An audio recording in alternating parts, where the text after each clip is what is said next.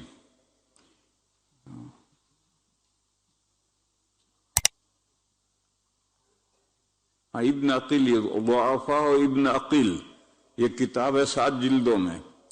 اس کتاب میں تمام ضعیف راوی اکٹھا کیے گئے، اور ہر ضعیف راوی کی ایک ایک حدیث بھی اکٹھا کی گئی، لکھی ہے کہ یہ اس راوی کی ضعیف حدیث ہے۔ اس کتاب کے اندر یہ حدیث ہے، نبی پاک صلی اللہ علیہ وسلم نے فرمایا کہ اللہ تعالیٰ نے رمضان کے دنوں کے روزے فرض کیے، اور میں نے اس کی رات میں زائد نفلیں مسنون کی، ایکسٹرا اور نفلوں کے بنسبت خاص رمضان ہی کی زائد نفلیں 20 رکعتیں یہ میں نے مسنون کی، اور اللہ نے روزے فرض کیے۔ اس کے بعد پھر ایک میں روایت بیان کرنا چاہتا ہوں، تفسیر کی ایک کتاب ہے الدر المنثور، علامہ سیوطی رحمۃ اللہ علیہ کی ہے۔ اس تفسیر میں یہ جو انا انزلناہ فی لیلۃ القدر ہے، اسی سورت کی تفسیر میں وہ روایت ہے، جس کو دیکھنا ہو دیکھو۔ حضرت علی کرم اللہ تعالی وجہہ نے فرمایا کہ یہ جو رمضان میں 20 رکعت تراویح کا جو نظام بنا ہے، حضرت عمر نے بنایا ہے، یہ میرے مشورے سے بنایا ہے۔ حضرت علی نے کہا کہ میں نے مشورہ دیا تھا حضرت عمر کو، اور میرے مشورے سے انہوں نے رمضان کی راتوں میں 20 رکعت کا جماعت سے پڑھنے کا نظام بنایا۔ اس سے پہلے جماعت سے نہیں پڑھی جاتی تھی، لوگوں کو ترغیب دی جاتی تھی کہ رمضان کی راتوں میں ایکسٹرا نفلیں پڑھو، کم و بیش لوگ پڑھتے تھے۔ 2 راتیں یا 3 راتیں حضور نے پڑھا کر کے پھر فرضیت کے اندیشے سے بند کر دیا۔ پھر حضور کا زمانہ گزر گیا، ابو بکر کے 2 سال گزر گئے، حضرت عمر کے 6 سال گزر گئے۔ 6 سال حضرت عمر 10 سال خلیفہ رہے ہیں، تو 6 سال 2 سپر پاوروں سے ایک ساتھ لڑائی چل رہی تھی، ادھر ایران سے چل رہی، ادھر رومن امپائر سے چل رہی تھی۔ دونوں ایک تو ختم ہوا اور ایک کا زور ٹوٹا 6 سال میں جا کر۔ پھر اس کے بعد کچھ سکون ہوا تو پھر حضرت عمر نے ملک و ملت کے تنظیم کی طرف توجہ دی، کیونکہ اب گورنمنٹ انٹرنیشنل بن گئی ہے، پہلے نیشنل گورنمنٹ تھی، اب انٹرنیشنل بن گئی ہے، اور مسلمان بھی صحابہ، تابعین، تابعین بے حساب مسلمان بھی ہو گئے ہیں۔ تو پھر ایسی صورت میں ملک، کنٹری اور ملت، مذہب والے، ایک مذہب والے، ان کو آرگنائز کرنا یہ ضروری ہو جاتا ہے۔ تو حضرت عمر رضی اللہ تعالیٰ عنہ کے 6 سال گزر گئے، اس کے بعد انہوں نے ملک و ملت کی تنظیم کی ہے۔ ان ملت کی تنظیم میں سے یہ جو تراویح کا نظام ہے، یہ پوری ملت کی تنظیم بنائی۔ دیکھو آج اگر ہم باقاعدہ جماعت کا نظام دنیا میں نہ ہوتا اور ترغیب دیتے کہ رمضان میں نفلیں پڑھو، نفلیں پڑھو، نفلیں پڑھو، تو انشاءاللہ 5 آدمی بھی ہر مسجد میں نہ ہوتے، اور بہت سی مسجدیں تو خالی ہوتی۔ لیکن حضرت عمر نے جو جماعت کا نظام بنا دیا تو ساری دنیا کی مسجدیں بھری ہوئی ہیں۔ یہ پوری ملت کو منظم کیا، آرگنائز کر دیا۔ اور حضور نے فرمایا ہے کہ میری سنتوں کو لازم پکڑو، اور میرے بعد جو میرے خلفاء آئیں گے ان کے طریقوں کو لازم پکڑو۔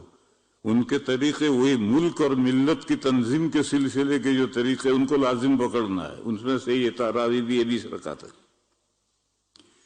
تو حضرت علی نے فرمایا کہ میں نے حضرت عمر سے عرض کیا کہ نبی پاک صلی اللہ علیہ وسلم نے ارشاد فرمایا ہے کہ رمضان کی ایک رات جب شب قدر ہوتی ہے، ہر سال الگ الگ ہوتی ہے، جب وہ شب قدر ہوتی ہے تو حضرت جبرائیل علیہ السلام فرشتوں کے جھرمٹ یعنی بڑا جلوس لے کر حضرت جبرائیل علیہ السلام بڑا جلوس لے کر کے زمین پر اترتے ہیں اور ساری زمین میں گھومتے ہیں. جو لوگ نماز پڑھ رہے ہیں ان کے لیے دعا کرتے ہیں، بس گم کر کے چلے جاتے. اب رمضان کی کون سی رات شب قدر ہے تو معلوم نہیں. جب بھی شب قدر ہوگی جبرائیل اتریں گے اور نماز میں جو کھڑے ہیں ان کے لیے دعا کریں گے. تو ہم ایسا کوئی نظام کیوں نہ بنائیں کہ جبرائیل رمضان کی چاہے جون سی رات میں اترے ہیں ان کو زمین پر مسلمان نماز پڑھتے ہوئے ملے. ایسا نظام کیوں نہ بنا؟ تو حضرت عمر نے کہا کہ بھئی بات تو تمہاری معقول ہے. اگر ہم ایسا نظام بنا دیں جو پورے رمضان چلے تو جبرائیل جون سی رات میں اتریں گے، مسلمان نماز پڑھتے ملیں گے، وہ ان کے لیے دعا کریں گے. مصافحہ کریں گے، یہ نہیں ہے روایت میں، دعا کریں گے. اب پورے رمضان کی کون سی نماز ہے؟ پہلے یہ خیال گیا کہ پورے رمضان میں 12 مہینے تک حضور تہجد پڑھتے تھے، تو رمضان بھی پورا رمضان تہجد پڑھتے تھے.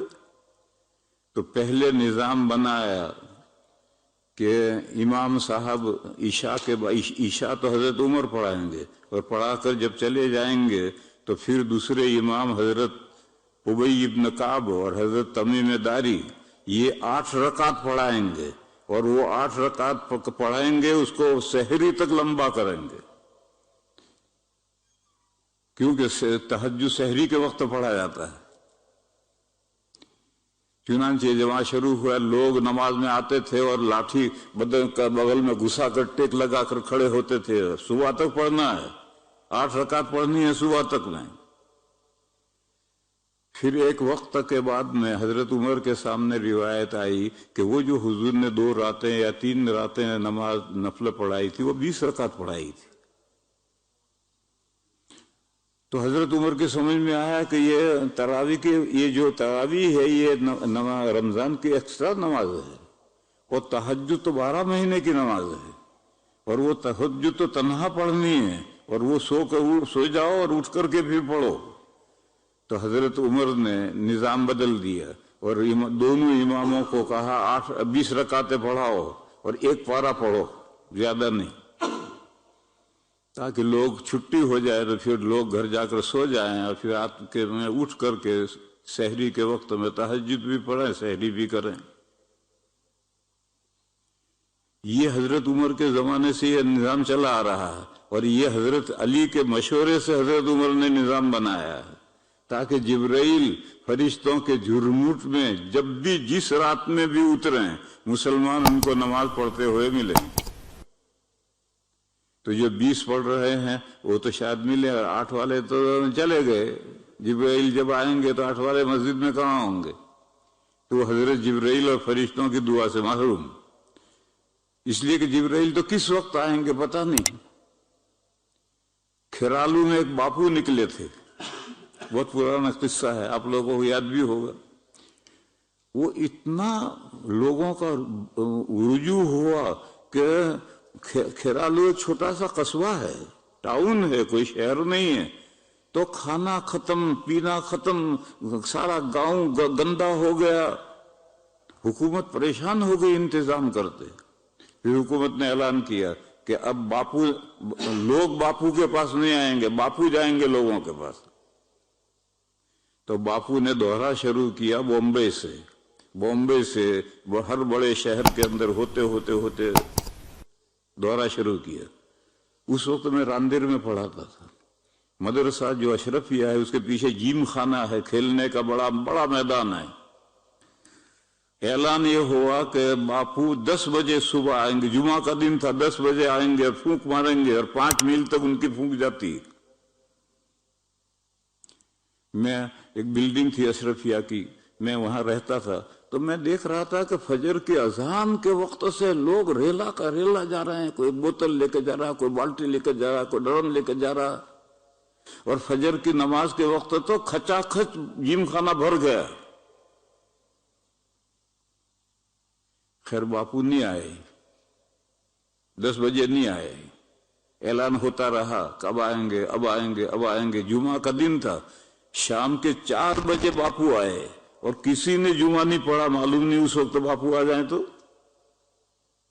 اس میں اشرفیہ کے مدرسین بھی تھے جو ڈرم لے کر گئے تھے، کسی نے جمعہ نہیں پڑھا، اس دن سب وہیں بیٹھے رہے باپو کے انتظار میں۔ پھر باپو 4 بجے جمعہ کے دن آئے اور انہوں نے پھونک ماری اور اعلان ہوا کہ باپو نے پھونک مار دی، جاؤ۔ تو اب لوگ چلے واپس۔ تو اب جبرائیل کب پھونک مارنے آئیں گے تو کیا پتا؟ تو جو 8 پڑھ کے چلے گئے، اگر اب جبرائیل اس کے بعد آئے جرموٹ کے ساتھ تو وہ جو چلے گئے وہ تو محروم رہے، جو نماز پڑھ رہے ہیں وہی تو دعا کے مستحق بنیں گے۔ پھر یہ فرمایا کہ یہ جو رات ہے اس کی جو جبرائیل آتے ہیں اور یہ فضیلت حاصل ہوتی ہے، یہ رات کے کوئی 1 گھنٹے تک نہیں ہے، 2 گھنٹے تک نہیں ہے، صبح صادق تک ہی ہے۔ لہذا ہر آدمی، ہم مسجد میں تو ہم جماعت کے پابند ہیں، لیکن جماعت میں بھی ضروری نہیں ہے کہ ساری مسجدوں میں ایک ساتھ جماعتیں آگے پیچھے ہو سکتی۔ کل پرسوں ایک آدمی نے مسئلہ پوچھا کہ اگر عشاء پڑھ کر سنتیں پڑھ کر سو جائیں، نہیں عشاء پڑھ کر سنتیں پڑھ کر وتر پڑھ کر سو جائیں، پھر آنکھ کھلے پھر اس وقت تراویح پڑھے تو معتبر ہے یا نہیں؟ تو میں نے کہا کہ جب سو جائے گا پھر اتر اٹھ کر کے تراویح پڑھے گا تو جماعت تو گئی اس کی۔ کہنے لگے نہیں میں مردوں کا مسئلہ نہیں پوچھ رہا، عورتوں کا پوچھ رہا کہ اگر کوئی عورت ایسا کرے تو میں نے کہا کہ اس کی تراویح معتبر ہے۔ عشاء پڑھ لی، سنت پڑھ لی، وتر بھی پڑھ لیے، یہ سو گئی۔ پھر رات میں جب تھکی بوڑھی عورت ہے، تھکن اتری تو اٹھی اور اٹھ کر اس نے تراویح پڑھی، تو گھر میں تنہائی پڑتی ہے، تو میں نے کہا اس کی تراویح معتبر ہے۔ تو دنیا میں کوئی مسجد میں 12:15 ہوئے تراویح ختم تو سارے لوگ 12:15 پر تراویح ختم تھوڑی کرتے ہیں۔ بہت سے لوگ صبح صادق تک جب موقع ملے گا ان کا تراویح پڑھتے رہیں گے، جماعت سے پڑھو چاہے تو نہ پڑھو، وہ سب تراویح معتبر ہے، اور فرشتے ان کے جبرائیل اور فرشتے ان کے لیے بھی دعا کریں گے۔ بہرحال مجھے تو صرف اتنا مضمون سمجھانا ہے کہ حضرت علی نے فرمایا کہ یہ جو تراویح کا حضرت عمر نے نظام بنایا ہے 20 رکعت کا، یہ میرے مشورے سے بنایا ہے، اور میں نے یہ حدیث حضرت عمر کو سنائی تھی۔